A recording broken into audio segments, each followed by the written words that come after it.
নমস্কার বন্ধুরা, উর্মিলা রান্নাঘরে অনেক অনেক স্বাগত।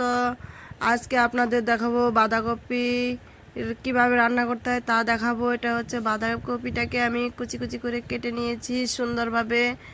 কত সুন্দর কুচি কুচি হয়েছে দেখতে পাচ্ছেন। এত মিহি করে কেটেছি আমি, সুন্দরভাবে কুচি কুচি করে কেটে নিয়েছি। এই দেখুন কি, এটাই আমি রান্না করব।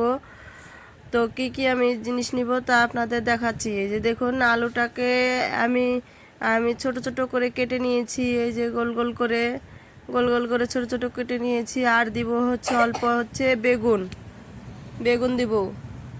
আর কি কি মশলা দিব আপনারা দেখতে থাকুন। নিরামিষ নিরামিষ সবজি রান্না করব। দিয়ে দিয়েছি লবণ, হলুদ, কাঁচা লঙ্কা, আদা, আর হচ্ছে এখানে নিয়েছি ভাজি তেজপাতা, নামানোর সময় দিব। আর হচ্ছে গরম মশলার গুঁড়ো। আর এখানে ফোড়ন দিব হচ্ছে তেজপাতা, শুকনো লঙ্কা আর 5 ফোড়ন দিব। আর এখানে হচ্ছে নিয়েছি তেল।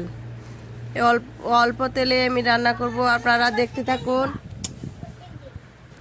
দেখতে থাকুন কিভাবে রান্না করব। এই যে দেখুন, কড়াইয়ের মধ্যে উনানের উপর বসিয়ে দিয়েছি কড়াইটা। তো তারপর দিয়ে দিলাম হালকা পরিমাণ তেল। তেলটা দিয়ে আমি নেড়ে চেড়ে নিব। নেড়ে চেড়ে নেওয়ার পর দেখতে থাকুন। তারপর আমি ওই আলু আর বেগুনটাকে হালকা ভেজে নিব। আগে ভেজে নিচ্ছি যে সুন্দরভাবে। দেখুন বন্ধুরা, তো এটাকে আমি এখন নেড়ে চেড়ে নিব সুন্দরভাবে। নেড়ে চেড়ে নিচ্ছি। নেড়ে চেড়ে নিয়ে ভাজি করে নিব। তারপর দিয়ে দিব হালকা লবণ দিয়ে দিব এর উপর। তারপর দিয়ে দিব হলুদ গুঁড়ো। কালারটা আসবে তার জন্য আমি দিয়ে দিলাম হলুদ। আর লবণ দিয়েছি একটু নরম হওয়ার জন্য, যেন ইটা নরম হয় তার জন্য। আর দেখুন বন্ধুরা, তারপরে আমি এটাকে সুন্দরভাবে ভেজে নিচ্ছি। লাল লাল করে, অল্প লাল লাল করে ভেজে নিচ্ছি। তারপরে আমি এটা আমার ভাজি করা হয়ে গেছে, যে দেখুন কত সুন্দর কালার এসছে।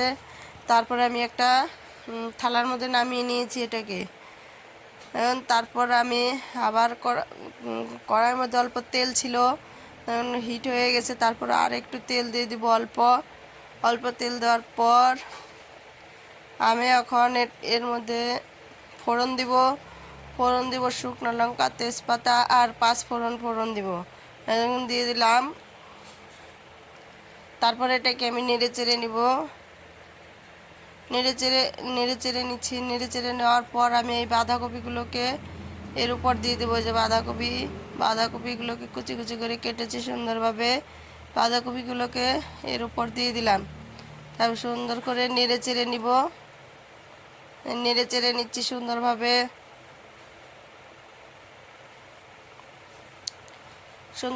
নেড়ে চেড়ে নেওয়ার পর আমি পরিমাণ মতো লবণ দিয়ে দিলাম পরিমাণ মতো। তারপর দিয়ে দিব হলুদ গুঁড়ো। তারপরে আমি দিব ওই যে কাঁচা লঙ্কাটাকে আমি ফাটিয়ে নিয়েছি, এই লঙ্কাটাকে দিয়ে দিব এর উপরে।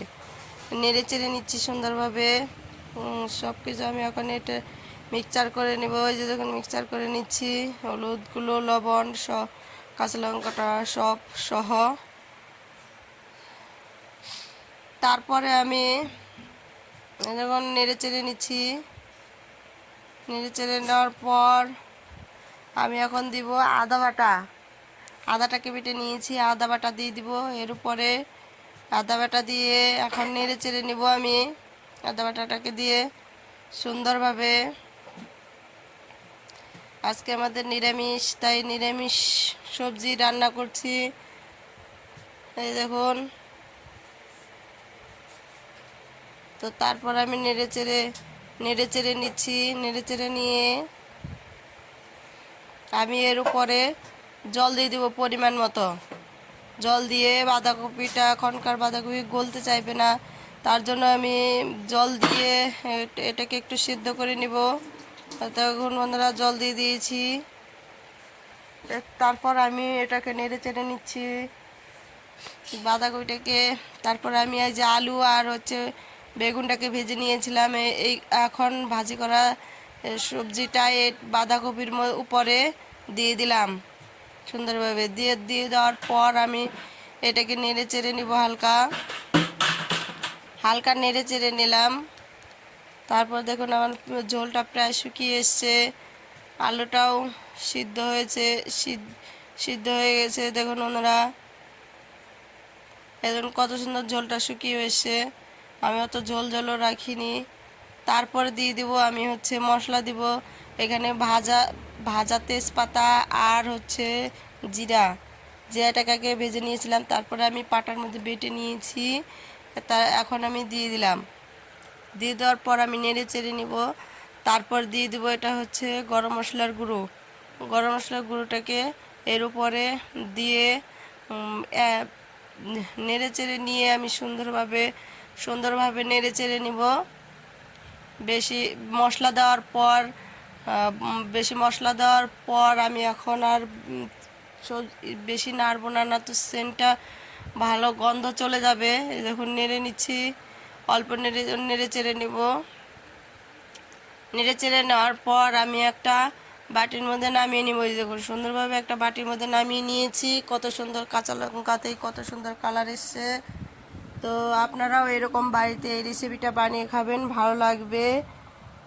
আর ভিডিওটা ভালো লাগলে অবশ্যই সাবস্ক্রাইব, শেয়ার, লাইক অবশ্যই করে দেবেন। আমি কালকে অন্য একটা রেসিপি নিয়ে আপনাদের কাছে আসবো।